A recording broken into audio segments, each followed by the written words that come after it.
هتقولوا لي يا جماعه ده ايه؟ هقول لكم ان ده كان غدايا امبارح بس انا ما اكلتوش.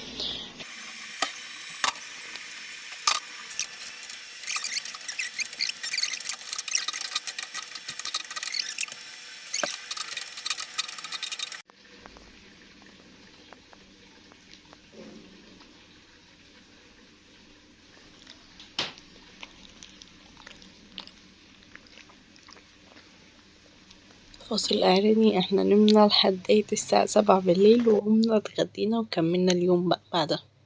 بس كملوا بقى.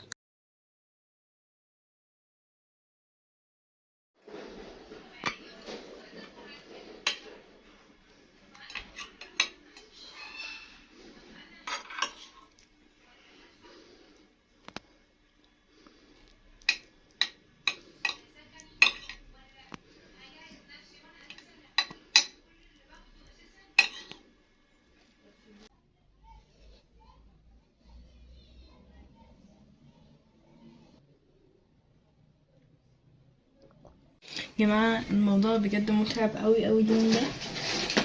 الفكره ان انا يعني عامله احتياطاتي وعامله ان هو اوكي اول يوم في الجيم هيكون متعب، لانه طبعا اخر مره كنت نازله فيها الجيم كان من زمان قوي، ولما جربت انزل تاني ما كنتش بلاقي وقت اصلا. طبعا كلنا عارفين حجه ان احنا بناخدها بالوقت وان احنا ملناش وقت في يومنا، بس الطبيعي ان البني ادم عنده وقت عادي جدا، بس هو بس يقدر وقته ويعرف مواعيده ايه. فانا مكنتش مقدره ده، مكنتش عارفه مواعيدي ايه، بس فهي ستيب باي ستيب كده لحد لما توصلوا للي انتوا حابينه وعايزين توصلوا له يعني. اما انا بقى يا جماعه فانا جيت من التمرين النهارده فعلا مش قادره اطلع بوشي في الفلوج كتير، بس فعلا اليوم كان ضخم شويه عليا. هو ان انا رحت تمرين بس وروحت على البيت، كان ممكن ان انا انزل اعمل شغل تاني وكده، بس ما قدرتش الصراحه. او كان ممكن انزل الصبح مكنتش هحس بحاجه، بس انا حاليا حاسه بكل. انا نوت دي بكتب فيها اللي انا عايزه اعمله، صح؟ اوكي يا جماعه هي دي. هي طويله كده بس هي لذيذه يعني. وبعدين الورقه اللي بتخلص انا بقطعها على طول. بس يا جماعه انا كنت من اهدافي ان انا ارجع اشرب ميه، لان انا لقيت ان نسبه الميه قليله في جسمي واروح تمرين. فاول صحين عملتهم وبدات اكل صحي واكل يفيد جسمي. المفروض دلوقتي نجيب عسل بطحينه علشان اكله بعد ما انا اكلت الغدا يعني. ومرنت جسمي كده بعد التمرين تاني دلوقتي عشان بس عضلاتي شدة.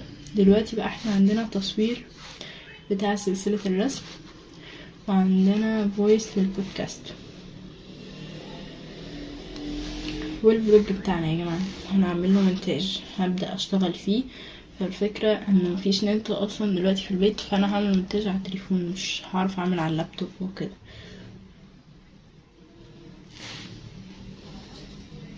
يا جماعة انا فرحانة ان انا عملت الاهداف، حاجة زي مثلا يعني اعمل الفلوج ومقطع تاني ان انا اعمل له مونتاج وانزله، وان انا اعمل غلاف. الحاجات دي انا اصلا بعملها في وقت قليل، فانا فرحانة ان انا اعمل ده.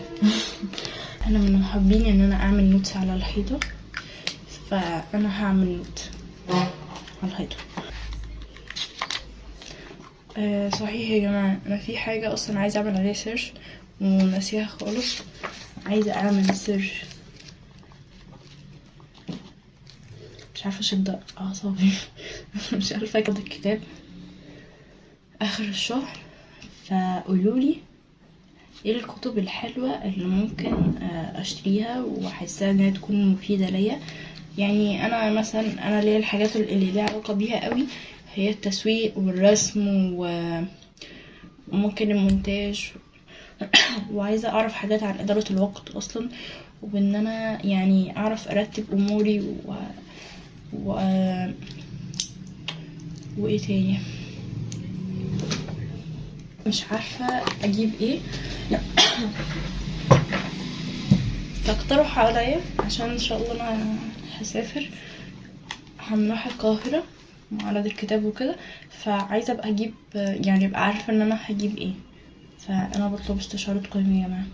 بحب الفلوجات قوي وبالذات لما بيكون فيها احداث كتير، بس هو النهارده مفيش احداث كتير، والفكرة ان الجيم بنات بس، فصعبة شوية ان انا اقعد اصور وكده، بس بحاول يعني انا بحاول. النهارده حاولت، ممكن المرة الجاية ابقى اخد يعني ركن بعيد شوية فاضي اعمل فيه التمرين وكده واحاول اصوره لكم.